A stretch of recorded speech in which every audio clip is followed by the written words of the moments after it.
Hello there, and welcome back to War Thunder. I haven't featured in quite a while a World War II tank that is actually a World War II tank, and so, well, here we have the KV-220, which is a rather rare or expensive premium event vehicle if you look on the marketplace or you have played the event back in the days. And I use this event vehicle to fulfill the tasks to obtain more event vehicles, because quite a few event vehicles are very special in the way that they are just very good. They are in one way or another safe from mechanics that should destroy them. They have powerful guns, powerful ammunition, are very mobile, or have ridiculous amounts of armor, or a combination of the before said things. So here I want to go straight in, right? And the KV-220 is amazing with its armor. In theory, it is just a bit thicker on the side than the Tiger, but in practice, it's just so much better. Yes, it has some weak spots, but they're rather small. They're not that well known since it is not so frequent on the battlefields. And especially if you understand the way of angling a tank, and you understand the penetration mechanisms in War Thunder, this tank is very powerful. The front 100mm is angled, and oh, a beautiful ghost shell straight through the turret of this Hellcat that then kills a T-34-85. And then, sadly, I didn't get the kill on him, the return shot. He went behind the house, he tried to shoot through the wall there, and I still have no fear. I want to go behind this rock for the simple fact that, oh, there he was, and that shot went nowhere. Then I'm safe from the side, and I can angle towards the enemy from one side. So I just simply reduce the amount of angles that the enemy can shoot me from. And here we have the Hellcat running into a wall. I shoot the engine, and that should create a hull break, but it doesn't. So I reverse, I bounce another shell, and then, yep, that's then the hull break with the second shot. Okay, Gaijin, it's fine, I guess. And there I see a jumbo on the ridgeline. Look behind me, okay, I get a bit more support. And there I have stopped capping. That indicates that, well, there is something in the cap with me. And I suspect it's somewhere there. And that was an M4A3. You know, it was. Nice double strike. Now we cap again. Can we get the kill right now? Come on, come on. And there is a plane coming. So I warn my teammates, and again I try to go behind this rock so the plane has some difficulties getting the drop. So I have hopes that if the plane has to turn around, that there is an SPA, that there are friendly planes, you know, that then have time to move in. So somebody seems to be a subscriber of mine, and that is a P-51 with 1,000 pound bombs. Mamma mia! Bombero Piccolo, something like this. I'm not sorry. And where is he? There he is. And I shoot a little bit too high and bounce on the gun mantlet, or I do not pen. P-51 comes in, and there is a little rock to the side of me that protected me from the blast, but I still got tracked. P-51 got wrecked and wrecked the STA-1 right next to me. Then, after I got tracked, I hear the engine noises and I get shot from the side. Very quickly, actually, and yeah, I have no idea what it is, but I suspect some low-tier meme tank, and he actually gets my gun barrel. So that was actually pretty well shot of him. And I have now 20 seconds to go on the repair. But this guy couldn't really penetrate me from the side. He shot way too fast, so I have a suspicious feeling about what it could be. And there is a serious tank coming from the front. And I expect him to wait for me to angle the turret completely, so I intercept it. And I kill him right away. And now, let's try to angle against this pesky little thing. What is it? A machine gun bullet hits the tracks. It gives me on the top right corner the hit marker, or the paper model. And yeah, now I want to charge him down. I risk it for the biscuit, and I want to make it appear like I will go around the right, but I go actually to the left. And so, outplayed, mate. Hello there. And in fact, it was an M22 Locust. I was pretty lucky that nobody was on the ridgeline and sniped me. My team has itself distributed across the map nicely. They are also in heavy fighting, but I have to say here, the KV-220. Why is its armor so good? Well, let's talk about the hull. It has 100 millimeters all around, even on the side armor, and it has the same battle rating of 5.7 as the Tiger. But behind the tracks, the Tiger's armor is actually only 60 millimeters thick. And the upper frontal glacis, unlike on the KV-220, is not angled. So here on this tank, it is slightly angled. So if you angle then the complete hull by like 45 degrees, you just have such good armor. Especially versus AP-CBC rounds. Yeah, even a Tiger 2 cannot penetrate. Hell, I have bounced with my E100 and the mouse on those tanks when they were angled. Then the turret. Now, yeah, there is the turret ring, but this is why I have on the front those bushes. And yeah, there is the cupola, but again, people just don't seem to shoot there. Again, it's a rather rare tank. And then there is the shape of the turret, and that bounces a lot of shells from the front.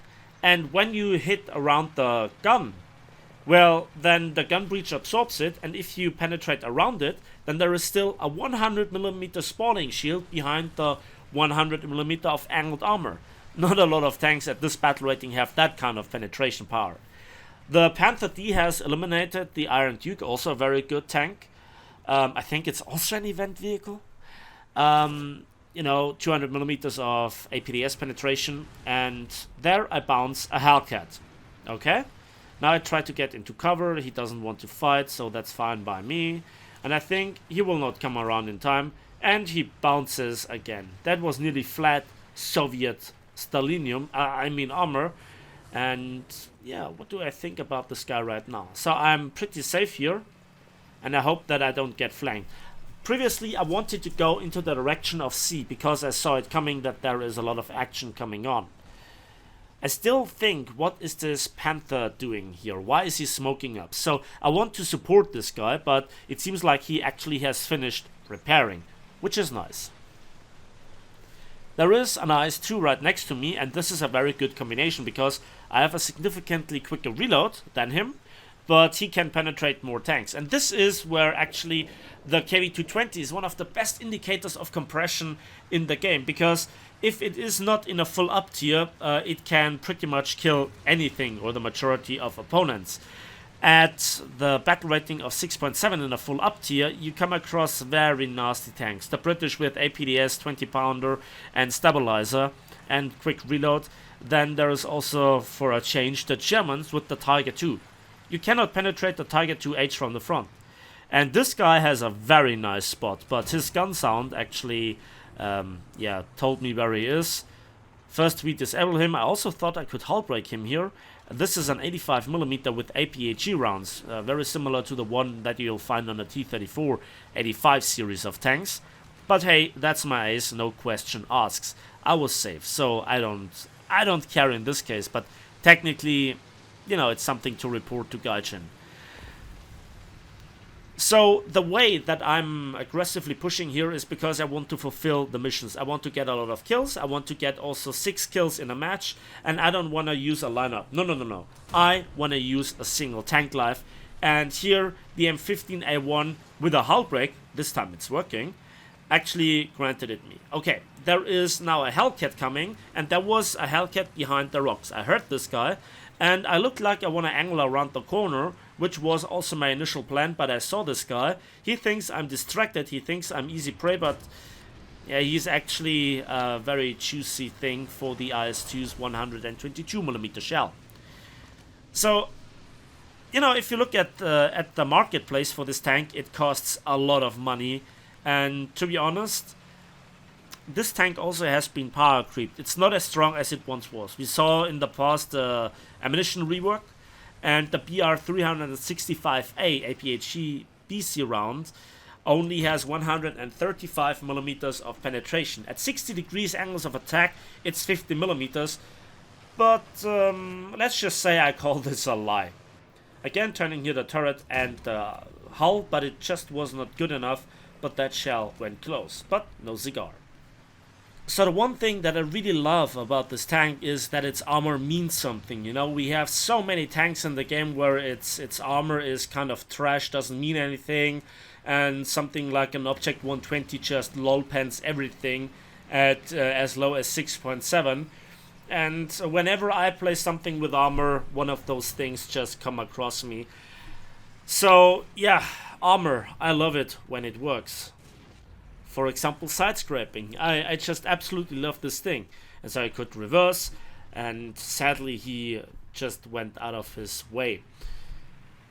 So then I see some movement on the ridgeline again, and again I turn him, and if I had more time here, I probably could have nailed this guy better.